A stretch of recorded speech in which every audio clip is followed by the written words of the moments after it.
ये जानकर मैं चौंक गया। आज भी लकड़ी के चूल्हे का इस्तेमाल होता है। पूरे 12 गांव में एक भी घर में गैस चूल्हा नहीं है। रात का खाना, मक्के की रोटी और टमाटर की चटनी, इतनी सादगी और इतना स्वाद शायद ही मैंने कभी अनुभव किया हो।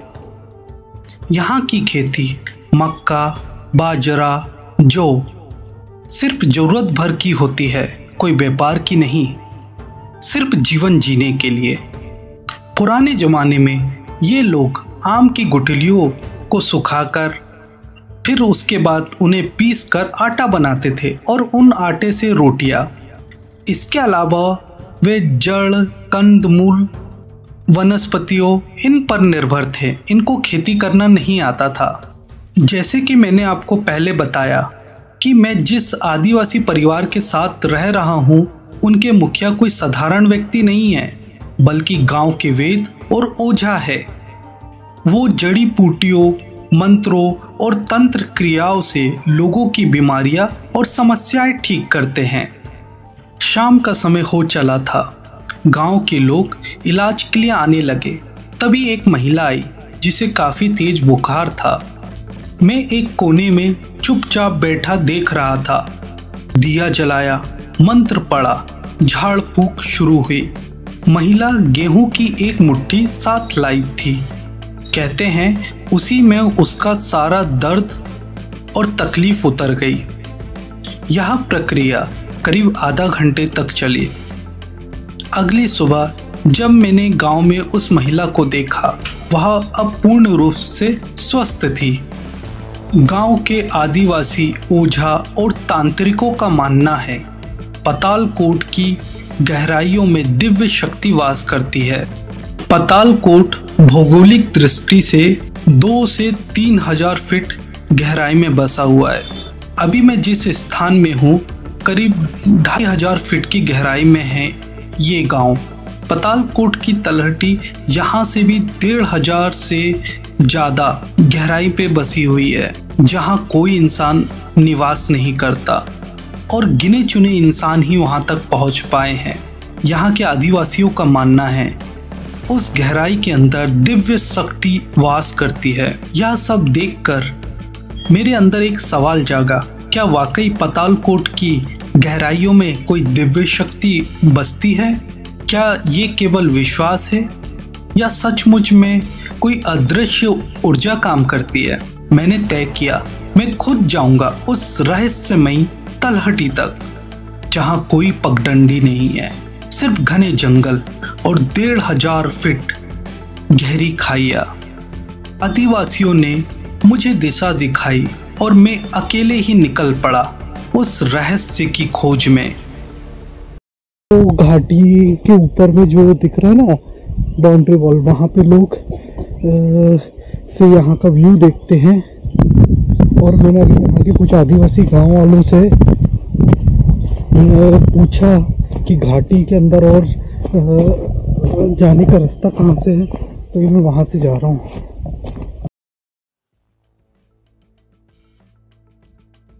जंगल और भी डरावना होता जा रहा था। जंगलों से गुजरते हुए मुझे कई कलर के मशरूम दिखाई दिए। अभी मैं बहुत गहरी घाटी में हूँ, पातालकोट की चढ़ाई कर रहा हूँ, इसलिए पर फिलहाल मैं आपको कुछ बताना चाह रहा था। ये देखिए, ये जो दिख रहा है ना, लाल मशरूम है, लाल मशरूम है। हाँ।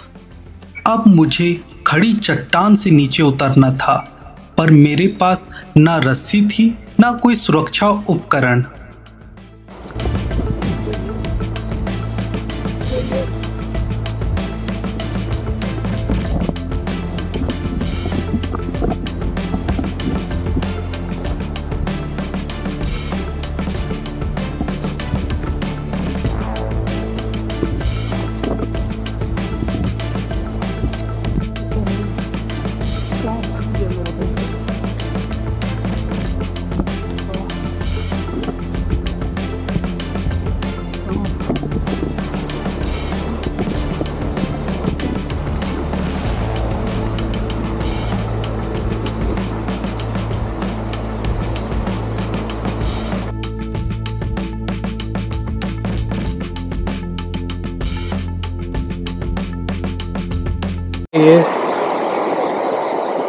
मुझे नीचे उतरना है तो ये बेल को पकड़ के जाना पड़ेगा। देखिए यहाँ से कोई रास्ता नहीं है, मतलब पगडंडी समझने का कोई नहीं है।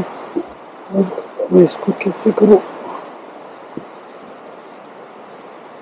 हाँ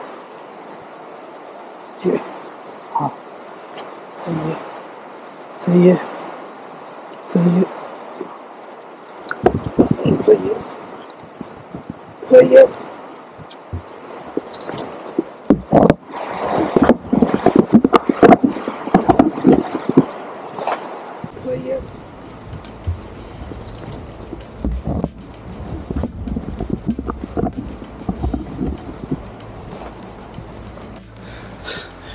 पहली बात, मैं पूरे घने जंगल में अकेला हूँ। रास्ते खुद अपने माइंड में याद करके आया हूँ और उसको फॉलो कर रहा हूँ। कुछ गांव वालों से पूछ लिया था, फिर भी कितना भी याद कर लो सब एक जैसे ही दिखता है। और अभी मैं बहुत किनारे एक खाई से गिरते गिरते बचा। चलो चलते हैं। हाँ। लगातार कई घंटों तक चलता रहा। घनी झाड़ियों से निकलना बहुत कठिन हो रहा था। तभी 100 फीट नीचे से नदी की आवाज सुनाई दी। एक हल्की सी झलक मिली, लेकिन रास्ता वहीं खत्म हो गया। अब मेरे सामने थी सीधी खड़ी चट्टान, जहां पैर रखने तक की भी जगह नहीं थी। अंधेरा होने से पहले मैंने लौटने का फैसला किया, लेकिन एक वादा किया, मैं लौटूंगा। क्या मैं उस घाटी के अंतिम छोर तक पहुंच पाऊंगा?